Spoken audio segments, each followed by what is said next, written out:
Hi, welcome to Iron Health Talk with Dr. Akram. I am Akram. In this program, we'll be talking about all kinds of different health issues with different experts in the field. But today, we're going to talk about psychology of culture. So sit down and enjoy your time with us. Thinking pattern and expression changes from culture to culture. Some cultures are open, some are not much. The psychology of culture is very interesting and very important, especially when you live in a society like UK where it's multicultural. The Asian culture is one of the oldest in the world, and of course the Hindu religion is the oldest practiced religion in the world from 5000 BCE. The earliest Buddhist writings are preserved in a three-part collection called Tipitaka. The first part, Sutta Pitaka, contains a series of disclosure about psychology. According to Lord Buddha, one's mind can be trained, cured, and cultivated. Doctors knew about this thousands of years ago. They knew that body and mind are not same. And even Muslim scholars, Avicenna, a Persian polymath who wrote in his canon of medicine, Al-Quran fi il-Tab, description and treatment for insomnia, mania, vertigo, paralysis, depression, even for male sexual dysfunction. But along the time, we have forgotten, we don't give much importance for psychological problems. Especially in the Asian culture, it became a taboo. And even we want to be a man, just man it, and you don't want to say about it. And this program, especially for that, we are going to discuss what's wrong in our culture, how can we improve it, and how can we go ahead, especially looking after the people who's got problems in their head which they can't explain. So for that, please welcome our special guest on the show, Damini Lalchand, who is a PhD candidate in psychology at the University of Hertfordshire, who specialized in mental health, stigma in South Asian community, and psychosis research. Damini. Hi, thank you. Thank you very much. It's great to have you in the show. Thank you so much for having me here. Excellent. How is your day? Not too bad, honestly. Lovely. Okay, let's talk about you and why have you got this interest in the psychology of Asian community? So my interest in psychology, specifically in South Asian culture, stemmed with my personal experience. So my cousin brother he actually has a learning disability, and how people viewed him was very different. To be very honest, he is treated like just any other child in our house. So we give him the same amount of love as myself and my cousin sister get.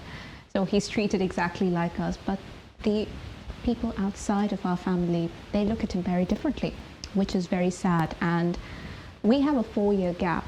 But growing up, I've always seen and I've always heard people say, well, go to this temple, go to that temple, do this ritual and do that ritual, it would help.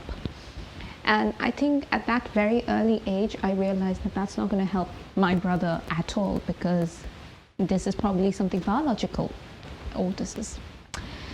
That's probably what I understood at that age. But having said that, none of those rituals really worked. Or what helped my brother over time was a bit of love and a bit of patience. And here we are, and that's what grew my interest. That's very interesting. Why is that? Like, if somebody had let's say in our community, somebody had another disease, let's call blood pressure, diabetes, or any other health issues, it's not taken as a stigma. Why is this mental health? Okay, so the answer is really simple. Because diabetes and blood pressure has biological cues, however, psychological issues do not have any biological cues. They merely stem out of social experiences. Of course, there are biological aspects to psychological disorders. You have it at a neurological level or a neurochemical level.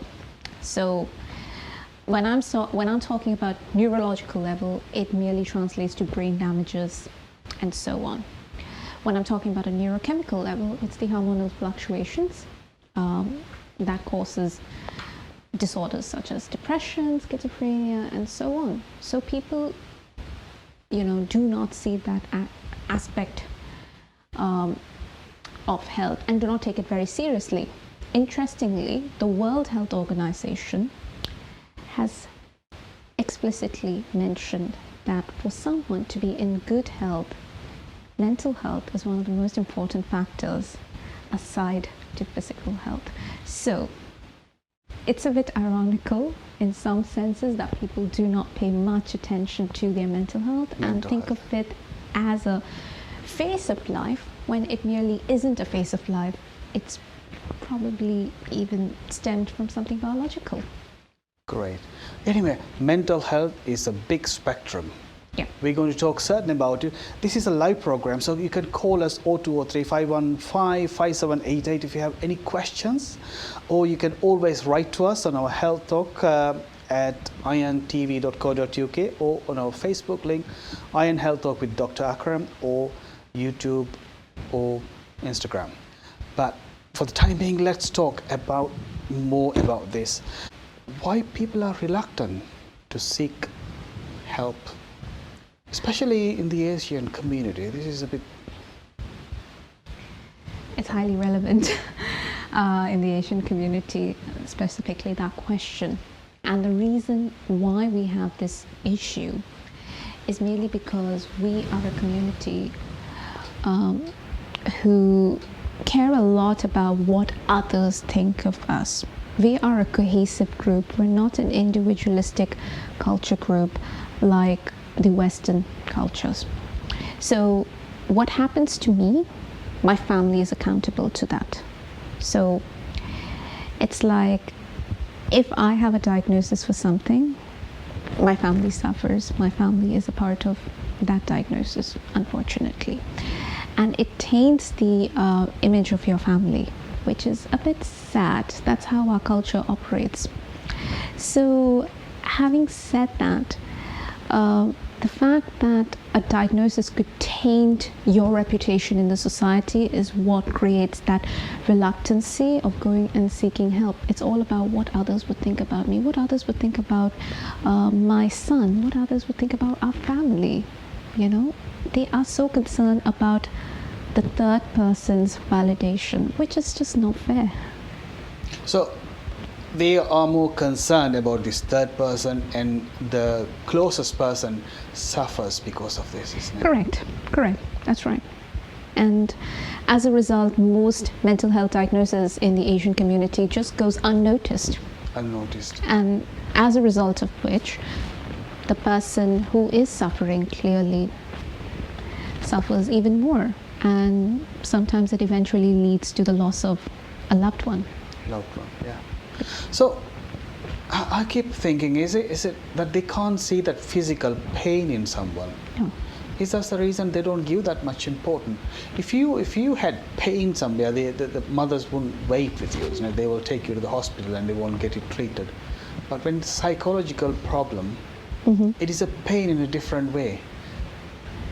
It's an emotional pain, right? Yeah. It's not seen. It can only be felt. So if it's physical, it would be seen. You would, literally, if you got a scab, you would just put a plaster and let that heal. But this is a deep-seated wound that you can't see, you can't touch. So how do you heal that is the question. Okay, let's compare. You are living here in UK and you are studying in the UK, and you are seeing the both different communities here, right? Yeah. What do you see in the UK, the local community, and is the difference between the Asian community? Frankly speaking, there is a huge difference, because if you see the Western culture, they are more open about talking about their feelings. Whereas the South Asians are not really open in terms of that. We tend to bottle up our emotions. It's all about being strong, being resilient. If you had to go and tell your mom that, oh, I'm feeling a bit low, the words you would hear is, be strong. You can't be strong all the time. That's not how it works. So that's the same thing as be a man. Be a man, yeah. That's what most South Asian men hear. And unfortunately, that's not the right thing to say. I don't think being a man is linked with strength. I think men are also susceptible to mental health issues. So gender is not a barrier to, having a mental health issue or feeling emotionally low. This aspect, what do you find in your research? Well, when I was researching about mental health stigma, we clearly understood that there is a lack of understanding of mental health. And that is purely stemmed from the fact that there is no word in the languages that we speak in Asia that specifically addresses mental health problems. You don't have a specific terminology for depression. You don't have a specific terminology for psychosis or schizophrenia. That's interesting. Yeah. Yeah. And everything is rooted to emotions, feeling covered. And that's it. There's no specific word to it. And because everything is related to emotions, what most of them do is they go and rationalize that feeling as a test of God. And that is the most common thing that happens in the South Asian. The test of God. Yeah. Right. How come the South Asian culture is one of the oldest cultures, especially as I said earlier, the Hindu religion is 5,000 years before Christ, and the Buddhism came roughly about 500 years before Christ. And these are the oldest religion, and these societies which been living there, they lost this touch of these psychological problems. How come they missed it, or it didn't carry forward?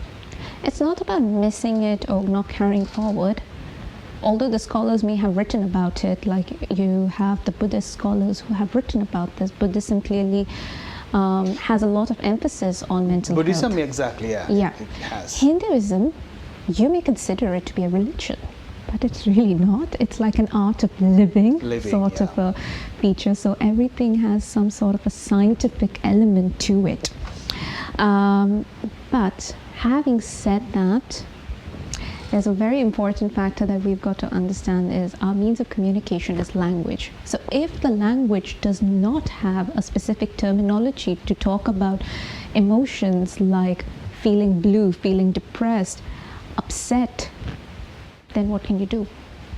Damini, thank you very much. It's time for a quick break. Anyway, if anyone joined today, we are talking about psychology of culture. We'll see you after a short break.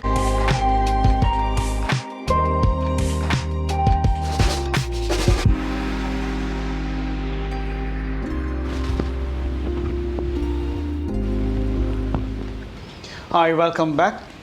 It's Iron Health Talk with Dr. Akram. Today we're talking about psychology of cultures. Why in Asian culture the psychological problems or psychiatric problems is given a small priority. The psychological problems are there, isn't it? And we try to keep it to ourselves. That's what I mean. Like, how can a parent identify from a teenager? I think the first cue would always be if the child or the teenager is a bit distant and aloof, in the sense that they're not able to cope with their normal day-to-day activities, not able to come and,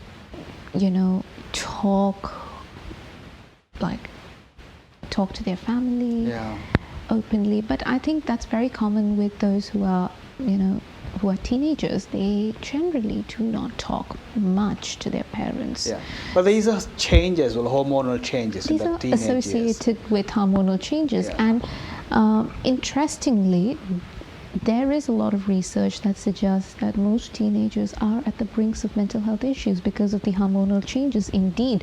And it's also associated to the fact where parents say, well, you should stop behaving like a child and behave more or less like a grown-up. And when they do behave like a grown-up, they expect you to behave as a child. So it's like there's a sort of pressure as to how do I behave for my age. So there is that given pressure on that end. Yeah. But also a lot of teenagers, and specifically teenage girls, they suffer from body image issues.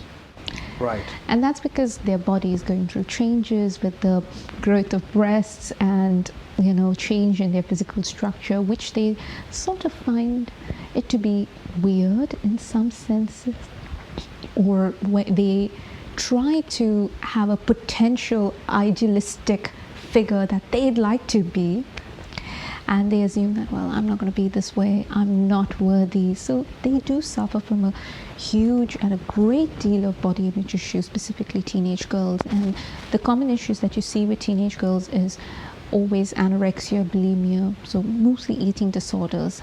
That's common in teenagers. However, there are some teenagers who do suffer from depression due to issues like bullying from school or so on. So there are things that teenagers do suffer.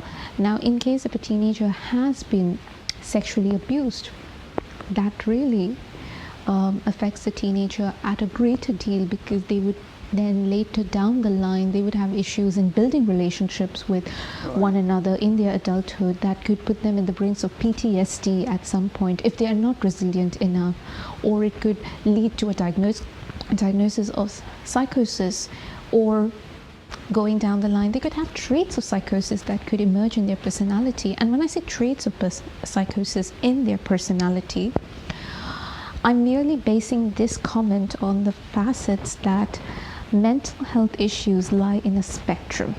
So True. You have to view it as a bell curve, wherein one end of the population is in one extreme and the other is at the another extreme, on the highest ends. So the highest ends would probably involve those in the institution. So we all come in the middle of that bell. So you could be on the higher extremes of the bell and to the lower extremes, but whatever is in the middle is normally considered normal. But the question that we as psychologists or we as psychology researchers always think is that what is normal? And we don't know. And when you're talking about cultures, and specifically with the South Asian culture, and you will always question that what is normal. And the reason why you have that question is because all these theories in psychology was devised in the 18th, 19th century, things like that. So all the influx of migrants from the Asian cultures probably came after the Second World War. So all these theories were formulated before the Second World War. So they didn't have access to the population to test all these major theories that we still use in psychology, and some of which is not even relevant in the South Asian culture. It has to be tweaked. And interestingly, when I was working at a mental health institute for destitute women in India, I realized a lot of the clinicians were tweaking the therapies to make it culturally appropriate. Right. For it to work. And the reason why they did that is, firstly, the patients were not educated. Secondly, they didn't know English. So of course all of these theories were formulated in English. Now if you were to translate things into Hindi, Bangla, or even to Tamil or so on, somehow these words, they lose its meaning in the translation, so it doesn't really make sense, so it doesn't really work. So it always questions the effectivity of the treatment in some senses again. It's a problem for working adults as well, isn't it? Absolutely, absolutely. And I think for working adults, but interestingly, in this country, a lot of the larger institutions have invested a great deal on mental health, so which is a good thing. But it boils down to a bigger question. What about the medium firms? Yeah. I mean, they do give a sick leave for a very shorter period of time, but they also question the value of that employee and how much they give into that company. So they probably grant those leaves on those basis, maybe an additional day or two, take some time off, rest, come back. But I don't think that's enough. Like, what do you think? Well, how can they report these problems? Because there will be a lot of people watching this program, and if they have these issues, how can they go to the next level to report to someone, parents, or what kind of level you expect in your? I think it depends on the setting you're placed in. So now, say if you were a working adult, you work for a major corporation, you can always talk. You always have a psychologist on site at your workplace. So mental health is accessible in this country, thankfully. That's a good thing, and it's free. If you're in a university setup, you have your well-beings team, and you can always easily get an appointment to talk to a psychologist or a counselor. Similarly, the same benefits are available at schools. But say if you are not in any of these three setups, then it's just down to calling your GP, talking about it, and they would hook you through to a psychologist if needed. That's a really important point, isn't it? Yeah, and also I think people should be aware of the organizations that do help for mental health, specifically in this country, like Samaritans, Mind.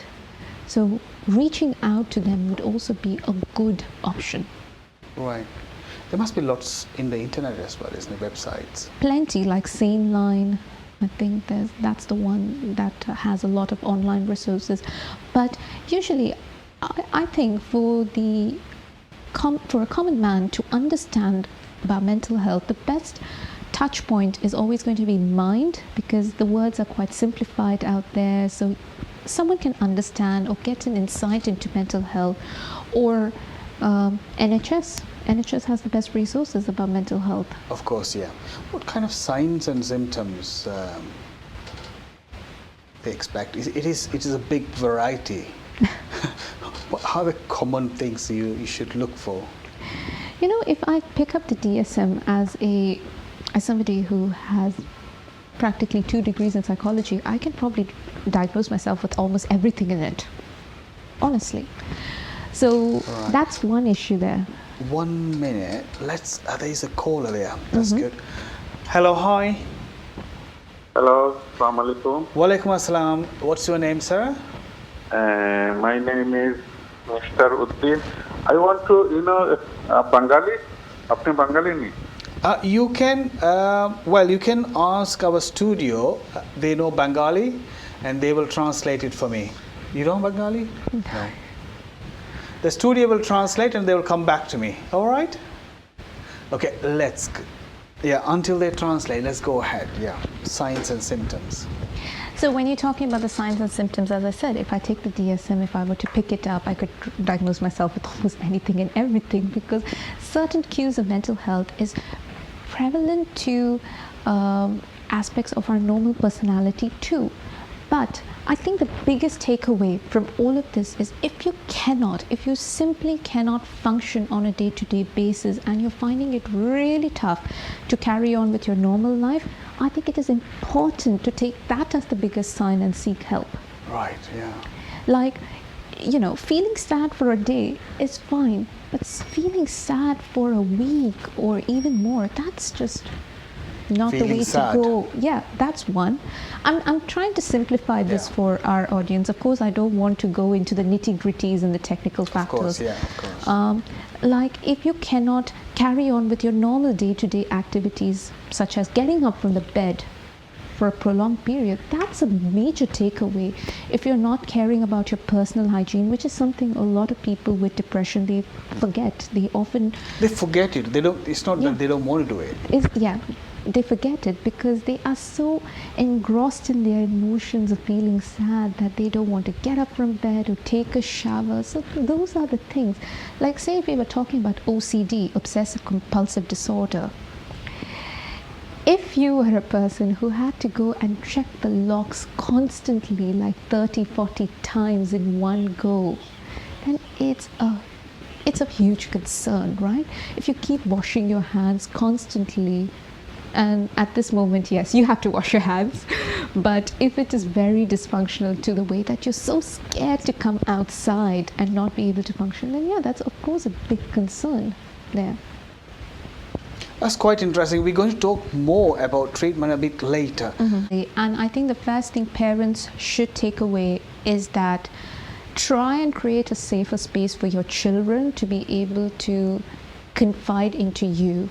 I think it's very important for parents to act more as your child's friend and not as a parent most of the time, because I think you have a safer space at home. Of course, you can be yourself at home. So it's best that the parents have to provide that safe space and say, well, I'm not judging you.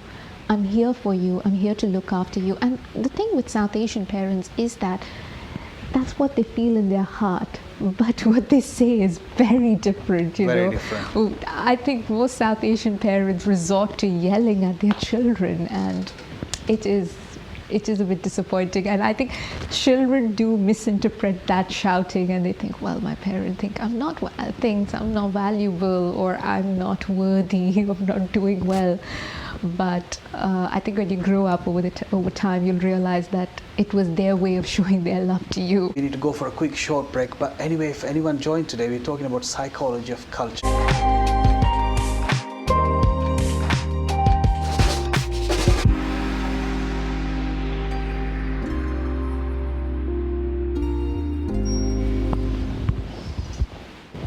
Hi, welcome back to Iron Health Talk with Dr. Akram. Today we are talking about psychology of culture. In our program here, our special guest, Damini Lalchand, who is a PhD candidate in psychology at the University of Hertfordshire. Damini, we were talking about South Asian parents. Are they, the children and the parents, are they living in two different cultures? Absolutely, 100%. So if the child was born here, raised here, they are considered a second generation migrant, whilst the parent is considered a first generation migrant. So for the parent, firstly, there is a great deal of assimilation that happens. That means imbibing or taking in aspects of what the British culture has for them to offer to be able to thrive in this culture, but also holding on to aspects from their home culture. And a lot of first generation migrants, they love to hold on to their first culture, and I don't blame them purely because of the fact that they like to take a piece of home with them wherever they are. So are you trying to say that they live here, but their mind and heart is back home? Somewhere back there. Yeah. Okay. A lot of us. But they do very well acculturate, and you know, this poses some sort of a benefit for first generation migrants. From some research, this is what we have understood. It gives them the benefit of being healthier. So you generally tend to have lower reports of mental health issues in first generation migrants. That's the trend we have seen across a lot of research, and I'm hoping to see that in my research when I go forward experimenting and analyzing the data, or I hope to see something different. But with the second generation, with the children who are born here, it's a different story altogether, because they are originally from another culture, but they are born into this culture, into the culture that's completely different to the Eastern culture back home. So there's always a conflict of, am I too brown to be white, or am I too white to be brown? That is the most common thing that you hear amongst a lot of South Asian children who are born in the UK or in other Western countries. So they almost feel like they are a bit aloof and distant from their culture, but also feel highly connected to their culture. They almost feel like two different people at home and at work. At work. Yeah. and it's very taxing for them. That is a good point you brought. In your research, have you found any way of what can they do for this? Well, it's not. It's a tough thing. It's more personal. It's more personal. Now, when I was doing some of my lit review, I understood that if you are very distant from your culture, it puts you on the brinks of seeking more help, things like that. The research out there is vast and varied. There's always controversies, so it's a question about who reacts to certain situations and how. So it's an individualistic answer. So I can't answer for like around 1 million people living in this country who belong to the Asian culture. Over 1 million. And comparatively, do you see more South Asian kids being affected by psychological problems compared to the locals, or is it similar? If you're talking about the second generation Actually. Second generation, those who are born here, yes, indeed, they do mimic aspects of the native group out here. So they do go and seek help. But again, there's the caveat. Because you come from the South Asian culture, there is a prejudice in terms of seeking help. It stops them from going and seeking help. And then when you do seek help, because most of the therapists are not from BME backgrounds, they feel like their psychologists do not understand them. And most psychiatrists are from Asian backgrounds. Most psychiatrists are from Asian backgrounds. Because that requires you to go to medical school. Exactly. But psychologists don't go to medical school. Okay. Can you clarify here? But we know that there is a difference between psychiatrist and psychologist. What is the difference for this audience? So a psychiatrist has a formal medical training and can prescribe drugs, and they play a crucial and a vital part in your drug management aspect for your diagnosis. However, the psychologist also makes your diagnosis, and when I am talking about psychologists, there are a plethora of psychologists, and psychology is a diverse field of its own. So you've got educational psychologists, business psychologists, research psychologists, health psychologists, and clinical psychologists. So it's the clinical psychologist who makes the call for your diagnosis. So they refer you for treatments. So these psychologists are the people who identify these things. They are the people who pick up from the community, and they assess them. Then they send it to different directions. Yeah, they identify the disorder. Even sometimes your GP can identify and send you through to the clinician. Yeah. But the clinical psychologist or a psychologist cannot give drugs because obviously they do not have a formal training in medicine. Exactly. Oh, that's a good point. Anyway, let's talk a little bit about anxiety and depression. It's quite common, or is it not common? Depression, interestingly, is regarded as the common cold of mental health issues. I think a lot of us get depressive episodes at times, and there are a good number of people who have a diagnosis of depression, who are on antidepressants, who seek help for depression. However, anxiety is also very common. So you have a lot of people who experience anxiety because of social situations, due to a phobia and so on. So anxiety is quite common, and so as for depression. Okay, 1 second. Now I got the message from the caller. Okay. Thank you. Anyway, this is a very interesting question. The caller wanted to ask that he had coronavirus 3 weeks back. Can he have vaccine? But anyway, this question is not for you. It's not I for think me. it's meant for my program anyways. Yeah. That is a very good question, but I'm glad he brought this question forward. Our next week program is specially based on vaccine. And we're going to talk everything about vaccine. So please watch our program next week, and of course you can ask. Next week I'm bringing a professor in this aspect, in the vaccine area, so you can definitely ask that question. It's a bit difficult for me to say whether you can have your vaccine or not yet, but even though you had coronavirus, you can have vaccine, but you have to go through your GP at the moment. The GP is the first person to advise you. Like, of course, you might have other problems as well, other health problems.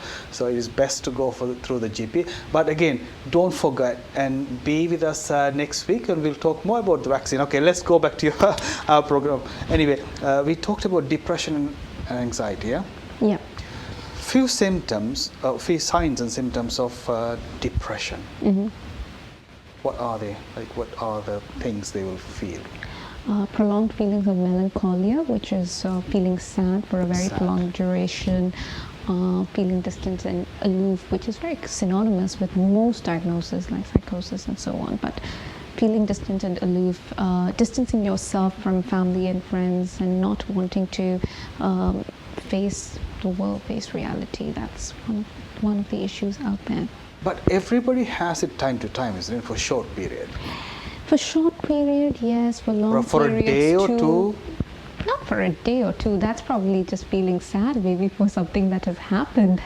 So that's normal, yeah? That's okay. It's okay to have ups and downs in life. Ups and downs in your life. It's fine. It's fine. But if it's for a very long time, if it's for over a month. Over a month, that's the time you think about You it, right? have to think of it. If it's really affecting your day-to-day living, of course you have to think about it. Of course that's where you have to go seek help. That's the time you go and seek for help. Yeah. And I'm not telling you it's 1 month, but it can even be 15 days. But if you feel that you are, it's affecting your drained, day-to-day life, isn't it? Your work and your life. Yeah. If you can't process, hygiene, yeah. If you can't process, you can't sustain, then please seek help. And this is a condition which is treatable. Of course it is treatable. Of course it is manageable. It is treatable if you seek the help that you need, and at the right time and on time. And the treatment-wise, okay. Is it always medications or is something else there? Oh, it's not always medications. It is, of course, it depends on the case now. Every case is different. Exactly. So there are some cases that requires medication if the psychotherapies are not working.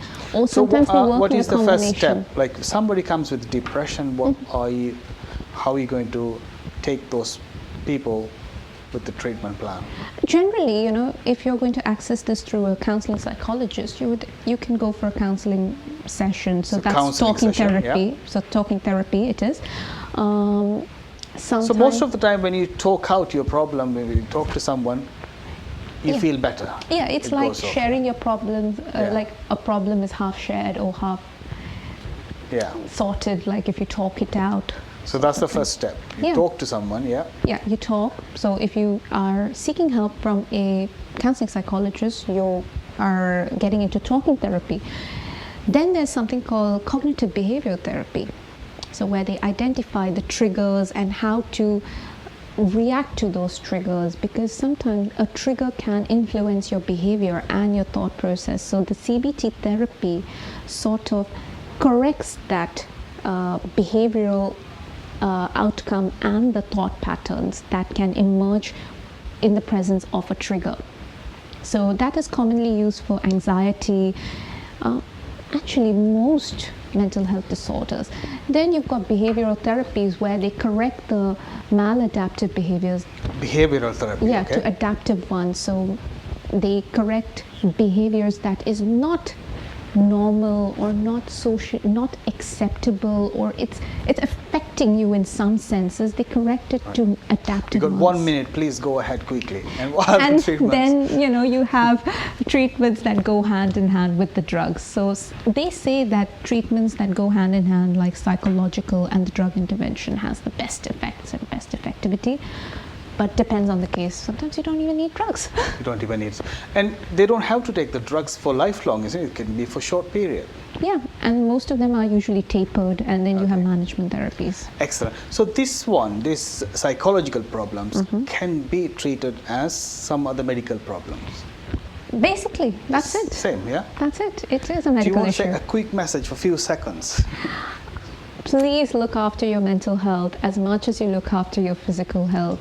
And I know you are doing everything that you can to look after your physical health at this point, but it's also very much important to look after your mental health, because if you don't have good mental health, then you're not considered healthy in some senses too. Damini, thank you very much. It's a Thank you so really much. fruitful session. We went through most of the stuff. I think this is for a lot of people. This been around their head. It's not been talked upon. No, absolutely So not. thank you very much. Thank Anyway, you. for all of you, thank you very much for being with this Iron Health Talk with Dr. Akram. Today we talked about psychology of different cultures. But if you have any question, you can always write to us on healthtalk@intv.co.uk, or you can write on a dedicated YouTube channel, Instagram, or Facebook. But next week we're going to talk about vaccine development and vaccine updates. There's a professor coming to our studio. So be with us, and until then, look after yourself. Thank you very much.